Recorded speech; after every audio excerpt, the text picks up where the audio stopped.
If you wake up every month waiting for your next paycheck, you're not alone. In 2025, a staggering portion of Americans report that they are living paycheck to paycheck, meaning their income barely covers their bills, leaving little or nothing left over for savings or emergencies. Some surveys show as many as 67% of workers identify with this struggle, and that includes people across income levels, not just those earning minimum wage. But here's the truth most people miss. Living paycheck to paycheck isn't just about income. It's about the gap between how much money you earn and how much it costs to live the life you're expected to live. And that gap has been widening for years. Let's start with the data. According to recent reports, roughly 24% of US households spend 95% or more of their income on necessities like housing, utilities, transportation, and groceries, the technical definition of living paycheck to paycheck used by some major financial institutions. But when you ask people how they feel, the number jumps dramatically. Surveys and self-reported data show well over half of adults say they feel like they're living paycheck to paycheck. Why the difference? Because people don't think in statistics, they think in lived experience. If your income barely covers essentials and you can't build savings or absorb a surprise expense, you feel like you're barely surviving,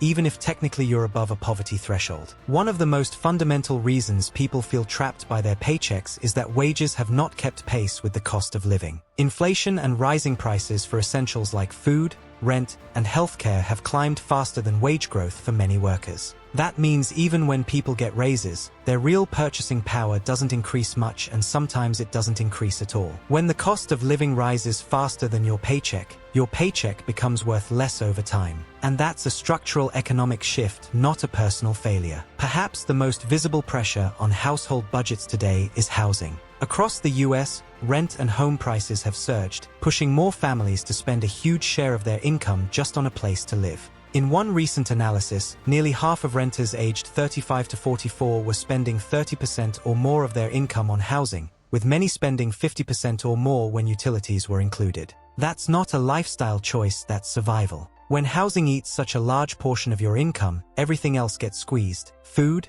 healthcare, transportation, savings, emergencies, education. And if a single unexpected bill hits, you're already stretched so thin that you fall right back into financial stress. Housing is only one piece of the puzzle. Americans are also dealing with rising costs in other essentials. Food prices have climbed steadily. Healthcare premiums and out-of-pocket costs continue to rise faster than inflation in many areas. Childcare costs are a major burden for families with young children. Even if your income stays the same or increases modestly, when the costs of basic necessities rise faster than your wages, your financial cushion disappears. That's why so many households feel like they're living paycheck to paycheck, because every dollar they earn goes right back out the door. Another major reason people struggle is debt. Whether it's student loans, auto loans, credit cards, or medical debt, monthly debt payments act like a tax on your income. You might be earning a decent salary, even six figures, but if a large portion of your paycheck goes to debt service, your spendable income shrinks dramatically.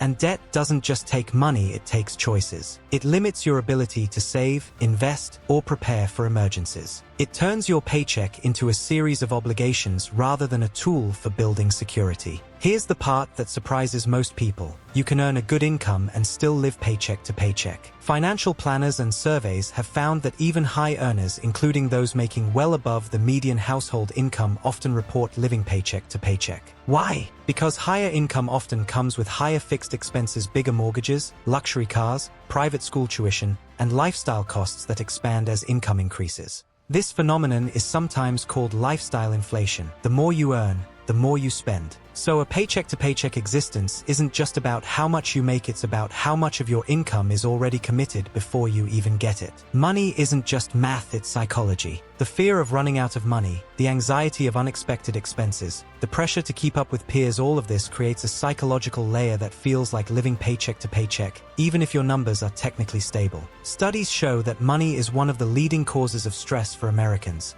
and that stress affects mental health, relationships, and overall well-being. When your brain is constantly scanning for financial threats, can I afford this? What if something breaks? Will I have enough next month? You're in survival mode. That's the emotional experience of living paycheck to paycheck. Economists and financial institutions measure living paycheck to paycheck in different ways. Some use strict definitions like spending 95% or more of income on necessities. Others rely on self-reported surveys where people say they feel like they're living paycheck to paycheck. Both measures matter, but they tell slightly different stories. The strict definition may show that 24 to 30% of households are in that category. But the self-reported experience, which captures people's emotional and practical struggles, can show 60 to 67% or more saying they live paycheck to paycheck. That gap highlights something important. The emotional reality of financial strain often exceeds what official statistics capture. Part of the problem is that most people enter adulthood without a financial roadmap. Schools rarely teach budgeting, saving, debt management, or financial planning, yet these skills are crucial to navigating modern life. Reddit discussions from people struggling with these issues often point to a lack of financial education as a core reason why so many end up living paycheck to paycheck, even when they earn enough on paper. Without basic tools like understanding how to budget, how to build an emergency fund, or how to manage debt, even decent incomes can slip through your fingers.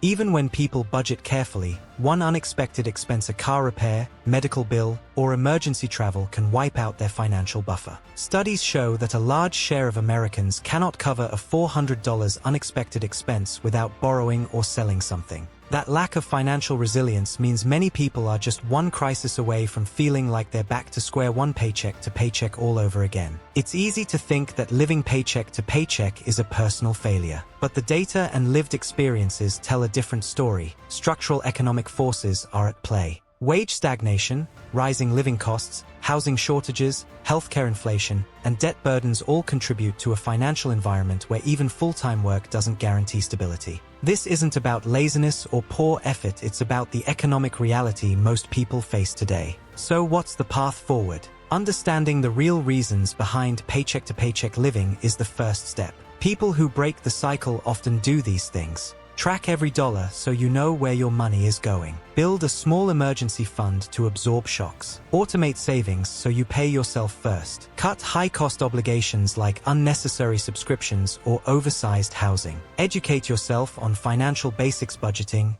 debt, and planning. These aren't quick fixes, but they shift your relationship with money from reactionary to intentional. The real reason you're living paycheck to paycheck isn't just your income, it's the gap between income and the rising costs of life, combined with debt, lack of financial education, and psychological pressure. Millions of Americans feel this way, and the numbers back it up. Whether you're a lower-income worker or a high earner with big expenses, the paycheck-to-paycheck cycle can trap anyone. Understanding the structural and behavioral forces behind it is the first step to breaking free. If this helped you understand why so many people are stuck living paycheck to paycheck, subscribe now, because we break down the real systems, hidden habits, and financial truths most people never talk about. Stay informed, stay disciplined, and take control of your money.